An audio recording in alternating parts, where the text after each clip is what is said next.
வணக்கம் நண்பர்களே, நான் உங்க சம்பத். நீங்க பார்த்துட்டு இருக்கிறது அடோபி தமிழா.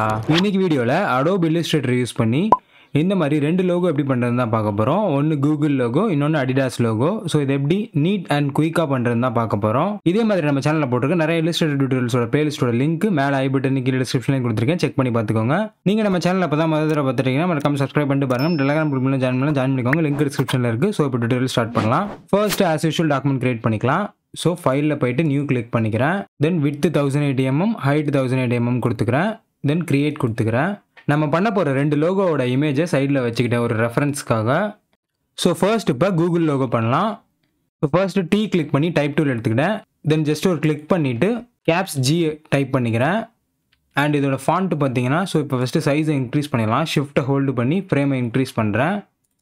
அண்ட் இதோட ஃபாண்ட்டு பார்த்தீங்கன்னா ப்ராடக்ட் சான்ஸ்ன்னு இருக்கும். ஸோ ப்ராடக்ட் சான்ஸ் போல்டு இதில் யூஸ் பண்ணியிருக்க ஃபாண்ட் அண்ட் இதில் யூஸ் பண்ணியிருக்க ஃபாண்ட் ரெண்டு ஃபாண்ட்டோட லிங்க்குமே டிஸ்கிரிப்ஷனில் கொடுத்துருக்கேன். ஸோ நீங்கள் டவுன்லோட் பண்ணி ட்ரை பண்ணிக்கலாம். ஸோ இந்த மாதிரி ஃபாண்ட்டை மாற்றிட்டு தென் கண்ட்ரோல் ஷிஃப்ட் ஓ கிளிக் பண்ணிக்கோங்க. இது வந்து கர்வ்ஸாக மாறிடும். இப்போ நம்ம எவ்வளோ சைஸ் வேணால் இன்க்ரீஸ் பண்ணிக்கலாம். பட் மேக் ஷூர் ஷிஃப்ட்டை ஹோல்டு பண்ணி சைஸை இன்க்ரீஸ் பண்ணுங்கள். ஸோ இப்போ அதை சென்டர் அலைன் பண்ணிக்கலாம். Horizontal centre, vertical centre. And align பேனலில் பார்த்தீங்கன்னா அலைன் டு ஆர்ட் போர்டு வச்சுருக்கேன். ஸோ இப்போ என்ன பண்ண போகிறோன்னா, ஒரு லைன் டூல் எடுத்துக்கோங்க. லைன் டூல் எடுத்துகிட்டு இந்த கிராஸில் ஒரு லைன் போட போகிறோம். அந்த லைன் வந்து இங்கே டச் ஆகக்கூடாது, டச் ஆகிற மாதிரி ஜஸ்ட்டில் போகணும். இந்த மாதிரி பார்த்தீங்களா, டச் ஆகலை, டச் ஆகிற மாதிரி ஜஸ்ட்டில் போகும். அண்ட் அடுத்து பார்த்தீங்கன்னா இதே மாதிரி இங்கே ஒரு லைன் போடணும். ஸோ அகைன் லைன் டூல் எடுத்துகிட்டு ஸோ இங்கேருந்து ஸ்டார்ட் பண்ணுறேன். இந்த இடத்துல இருந்து இது பார்த்திங்கன்னா எக்ஸாக்டாக வராது இந்த மாதிரி, பிகாஸ் நம்ம இதையும் ஜஸ்ட்டில் இந்த மாதிரி இதில் டச் ஆகிற மாதிரி தான் கொண்டு போகணும்.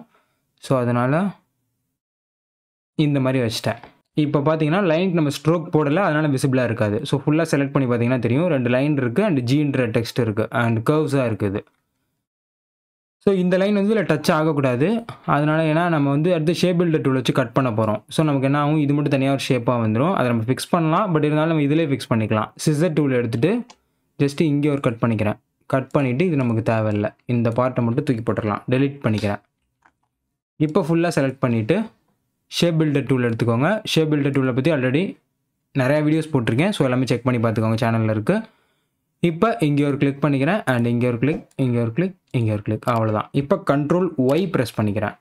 ஸோ ஒய் அப்படின்னா அவுட்லைன் மோடுக்கு வந்துடும். இதில் நமக்கு எது தேவையில்லை, இதெல்லாம் தேவையில்லை அண்ட் இது தேவையில்லை. ஸோ இதுவும் தேவையில்லை அண்ட் வெளியிலையும் தேவையில்லை. பார்த்தீங்கன்னா கரெக்டாக ஸ்ப்ளிட் ஆகிருக்கு நமக்கு. இப்போ அகைன் கண்ட்ரோல் ஒய் போட்டுக்கிறேன்.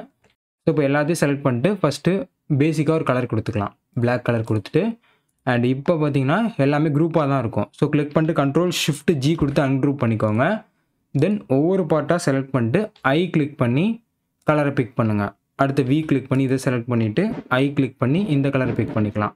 அடுத்து வி கிளிக் பண்ணி இதை செலக்ட் பண்ணிட்டு ஐ கிளிக் பண்ணி இதை பிக் பண்ணிக்கலாம். அதே மாதிரி ப்ளூ கலரையும் பிக் பண்ணிக்கலாம். அவ்வளோதான். பார்த்தீங்கன்னா கூகுள் லோகோ ரெடி. ஸோ எல்லாத்தையும் செலக்ட் பண்ணிட்டு கண்ட்ரோல் ஜி போட்டு குரூப் பண்ணிக்கிறேன். அவ்வளோதான், கூகுள் லோகோ பக்காவாக ரெடி ஆகிடுச்சு. ஸோ இதை சைடில் வச்சுக்கலாம். ஓகே, ஒன்று கம்ப்ளீட் பண்ணிட்டோம். அடுத்து வந்து அடிடாஸ் லோகோ பண்ணலாம். இது பார்க்குறதுக்கு கொஞ்சம் காம்ப்ளெக்ஸ் மாதிரி தெரியும், பட் காம்ப்ளெக்ஸ்னால ரொம்ப ரொம்ப ஈஸி தான். இது எப்படி பண்ணுறதுன்னு பார்க்கலாம். ஸோ நம்மளோட ஷேப் டூலை கிளிக் பண்ணி எலிப்ஸ் டூல் எடுத்துக்கிறேன். எடுத்துகிட்டு ஜஸ்ட்டு ஷிஃப்ட்டை ஹோல்டு பண்ணி ஒரு பர்ஃபெக்ட் சர்க்கிள் போட்டுக்கிறேன். அண்ட் இதை ஆல்ட்டை ஹோல்டு பண்ணி ஷிஃப்ட்டையும் ஹோல்டு பண்ணி ஸோ ரெண்டுமே இந்த மாதிரி ஓவரில் பார்க்குற மாதிரி வச்சுக்கிட்டேன். இதில் கண்ட்ரோல் ஒய் கூட நீங்கள் போட்டு பார்த்துக்கலாம். ஸோ நமக்கு இந்த பார்ட் மட்டும் தான் வேணும். அண்ட் இது கொஞ்சம் ஷார்ப்பாக இருக்கணும். அதனால் நான் என்ன பண்ணுறேன், இதை மட்டும் கொஞ்சம் மூவ் பண்ணிக்கிறேன் ரைட்டில். ஸோ இந்த மாதிரி வச்சுட்டு கண்ட்ரோல் ஒய் கொடுத்துக்கிறேன். அண்ட் அதே ஷேப் பில்டர் டூல் எடுத்துகிட்டு ஷேப் பில்டரில் நார்மலாக கிளிக் பண்ணால் நமக்கு இந்த ஷேப் மட்டும் எக்ஸ்ட்ராக்ட் ஆகும் இதிலேருந்து. பட் ஆல்ட்டை ஹோல்டு பண்ணி கிளிக் பண்ணால் எரேஸ் ஆகும். அதே மாதிரி இங்கேயும் ஆல்ட்டை ஹோல்டு பண்ணி கிளிக் பண்ணிக்கிறேன். ஸோ அவ்வளோதான். பார்த்தீங்கன்னா இந்த ஷேப்க்கு வந்துருச்சு. இது கரெக்டாக இருக்கா அப்படின்றத வச்சு பாருங்கள், இதுக்கு ஏற்ற மாதிரி இருக்கா. ஸோ நமக்கு கொஞ்சம் அந்த ஹைட்டை மட்டும் ரெடியூஸ் பண்ணணும். ஆல்ட்டை ஹோல்டு பண்ணி லைட்டாக அந்த மாதிரி ஹைட்டை ரெடியூஸ் பண்ணிக்கிறேன். அண்ட் விட்டையும் லைட்டாக ரெடியூஸ் பண்ணிக்கிறேன். இதை நம்ம ரெண்டு டூப்ளிகேட் எடுக்கணும். So control C control F போட்டேன். Copy and paste in place. And again control C control F போட்டேன். ஸோ இப்போ நம்ம ரெண்டு டூப்ளிகேட் எடுத்துட்டோம், ஒன்று ஒரிஜினல் இருக்குது. அண்ட் இப்போ அதை கிளிக் ஒரு ஷேப் மேலே இருக்க அந்த ஷேப்பை கிளிக் பண்ணிவிட்டு ரொட்டேட் டூல் எடுத்துக்கோங்க. டூல் பாரில் ரொட்டேட்னா ஆர் கிளிக் பண்ணி ரொட்டேட் டூல் எடுத்திங்கன்னா ஆங்கர் பாயிண்ட் வந்துடும். ஸோ இதை கிளிக் பண்ணி ஆல்ட்டை ஹோல்டு பண்ணி கிளிக் பண்ணி ட்ராக் பண்ணுங்கள். ட்ராக் பண்ணி இந்த பாயிண்டில் வைக்காமல் இந்த பாயிண்ட்டுக்கு கீழே கொஞ்சம் வந்துடுங்க. இந்த மாதிரி கீழே இங்கே வச்சுருங்க. வச்சுட்டு இதில் கேன்சல் கொடுத்துருங்க. ஸோ நான் என்ன பண்ணுறேன், ரொம்ப தூரம் இந்த மாதிரி இவ்வளோ கேப் விட்டேன். எவ்வளோ கேப் விட்டுருக்கேன்னு பாருங்கள். இவ்வளோ கேப் விட்டுட்டேன். அண்ட் இப்போ இந்த ஷேப்பை கிளிக் பண்ணி லைட்டாக ட்ராக் பண்ணுங்கள். ஸோ இந்த மாதிரி லைட்டாக ஓவர்லேப் ஆக்சுவலாக இந்த இடத்துல எம் மாதிரி வரணும் டிசைன். ஸோ ஜஸ்ட்டு எம் மாதிரி இங்கே வரணும். பார்த்தீங்கன்னா இந்த இடத்துல தெரியும். ஸோ எம் பேட்டர்னில் கொடுத்துருப்பாங்க. ஸோ அந்த மாதிரி இங்கே வச்சுக்கலாம். அண்ட் அடுத்து ரூலர் உங்களுக்கு இல்லை அப்படின்னா கண்ட்ரோல் ஆர் ப்ரெஸ் பண்ணிங்கன்னா ரூலர் வந்துடும்.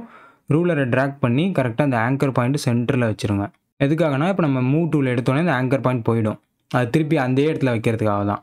இப்போ அதை கிளிக் பண்ணிட்டு அகைன் ரொட்டேட் டூல் எடுத்துகிட்டு இந்த ஆங்கர் பாயிண்ட்டை ஆல்ட்டை ஹோல்டு பண்ணி கீழே ட்ராக் பண்ணி கரெக்டாக இதுக்கு நேராக வச்சுருங்க. ஸோ வச்சுட்டு இப்போ இதை கிளிக் பண்ணி ட்ராக் பண்ணிங்கன்னா அண்ட் இது இந்த சைடு வரும். ஸோ இதையும் அதே மாதிரி அந்த எம் பேட்டர்ன் வர மாதிரி கரெக்டாக வச்சுருங்க. அவ்வளோதான், பார்த்தீங்கன்னா வச்சிட்டோம். ஸோ இந்த மாதிரி பண்ணதுக்கப்புறம் உங்களோட ரெக்டாங்கிள் டூல் எடுத்துக்கோங்க. இங்கே ஓவர்லேப் ஆகிருக்குல்ல கரெக்டாக இந்த இடம், அந்த இடத்துல கரெக்டாக நம்ம ஒரு ரெக்டாங்கிள் போடணும். இந்த மாதிரி இதோட ஹைட்டை வந்து கொஞ்சம் இன்க்ரீஸ் பண்ணிக்கலாம். இந்த அளவு இன்க்ரீஸ் பண்ணிக்கலாம். அண்ட் கலர் சம் கலர் கொடுத்துக்கிறேன், எல்லோ கலர் கொடுத்துக்கிறேன். அண்ட் இதே டூப்ளிகேட் பண்ணி இங்கே ஒன்று வச்சுட்டு இன்னொன்று டூப்ளிகேட் பண்ணி இங்கே ஒன்று வச்சுக்கலாம். இப்போ மூணுத்தையுமே செலக்ட் பண்ணிவிட்டு அலைன் பேனலில் அலைன் டு செலெக்ஷன் வச்சுக்கோங்க. வச்சுட்டு டிஸ்ட்ரிபியூட்டட் ஸ்பேசிங்கில் ஹரிசாண்டல் ஸ்பேசிங் கிளிக் பண்ணிங்கன்னா ஈவனாக நமக்கு டிஸ்ட்ரிபியூட் ஆகிடும். ஸோ இந்த ஜாயிண்ட் இருக்குல்ல இங்கே ஸ்டார்ட் பண்ணியிருக்கோம், இந்த எம் பேட்டர்ன் இருக்குல்ல இங்கே முடிச்சிருக்கோம். இந்த மாதிரி வச்சுட்டு இப்போ ஓவராலாக செலக்ட் பண்ணிடுங்க. செலக்ட் பண்ணி ஷேப் பில்டர் டூல் எடுத்துக்கோங்க. ஸோ எங்கெங்கே கட் பண்ணணும் அப்படின்றத பார்த்துக்கோங்க. இந்த லைன் ஃபுல்லாக கட் பண்ணணும், அடுத்த லைன் ஃபுல்லாக கட் பண்ணணும், அடுத்த லைனும் ஃபுல்லாக கட் பண்ணணும். ஸோ இந்த 3 லைனுமே ஃபுல்லாக நம்ம கட் பண்ணணும். இந்த மாதிரி ஜஸ்ட்டு ஆல்ட்டை ஹோல்டு பண்ணி ஜஸ்ட்டு ஃபுல்லாக ட்ராக் பண்ணுங்கள். அந்த மாதிரி அவ்வளோதான், கட் ஆகிடும். அடுத்து அதே மாதிரி இங்கேயும் ஃபுல்லாக ட்ராக் பண்ணுங்கள், கட் ஆகிடும். இங்கேயும் ஃபுல்லாக ட்ராக் பண்ணுங்கள், கட் ஆகிடும். இப்போ என்ன பண்ணுறோன்னா பிளாக் கலர் வச்சுட்டு இந்த இடத்துல ஜஸ்ட்டு கிளிக் பண்ணி ஃபுல்லாக ட்ராக் பண்ணுங்கள், எல்லாமே ஜாயின் ஆயிரும். அதே மாதிரி இங்கே கிளிக் பண்ணி ஃபுல்லாக ட்ராக் பண்ணுங்கள், எல்லாமே ஜாயின் ஆயிரும். அவ்வளோதான். அண்ட் இந்த மாதிரி சின்ன சின்ன ஷேப்ஸ் இடையில இந்த மாதிரி விட்டு போயிருக்கிறத வந்து அதே ஷேப் பில்டர் உள்ள வச்சு ஆல்ட்டை ஹோல்டு பண்ணி இந்த மாதிரி எடுத்துருங்க எல்லாத்தையுமே. அவ்வளோதான், பார்த்தீங்கன்னா எக்ஸாக்டாக இந்த மாதிரி நம்ம பண்ணிட்டோம். இந்த கேப் மட்டும் தான் கொஞ்சம் அதிகமாக இருக்குது, மித்தபடி எல்லாமே பர்ஃபெக்டாக இருக்குது.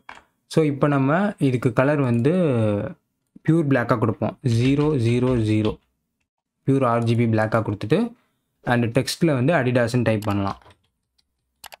டைப் பண்ணிட்டு இதோட ஃபாண்ட்டு பார்த்தீங்கன்னா ITC யூஸ் பண்ணலாம், இல்லை ITC இல்லாமல் கூட யூஸ் பண்ணலாம். ஸோ நான் அவன்கார்டு அவன்கார்டு டெமி BTன்னு இருக்குல்ல, இதை நான் யூஸ் பண்ணிக்கிறேன்.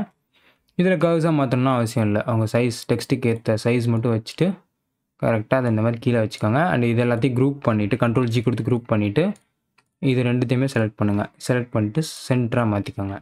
அண்ட் இப்போ ஷிஃப்ட் ஆல்ட்டை ஹோல்டு பண்ணி ஃபுல்லாக ஈவனாக இன்க்ரீஸ் பண்ணிவிடுங்க. ஸோ அவ்வளோதான், பார்த்தீங்கன்னா நம்ம 2 லோகோவுமே கம்ப்ளீட் பண்ணிட்டோம். ஸோ இதே மாதிரி 2 லோகோ நீங்களும் ட்ரை பண்ணி பாருங்கள். உங்களுக்கு அவுட்புட் எப்படி வந்துச்சு அப்படின்றத மறக்காமல் கமெண்ட்ஸில் சொல்லுங்கள். இந்த வீடியோ யூஸ்ஃபுல்லாக இருந்துச்சு அப்படின்றதையும் மறக்காமல் கமெண்ட்ஸில் சொல்லுங்கள். அடுத்த வீடியோவில் வேறு ஒரு இன்ட்ரெஸ்டிங்கான கண்டென்ட்டோடு சந்திக்கிறேன் நண்பர்களே. நன்றி, வணக்கம்.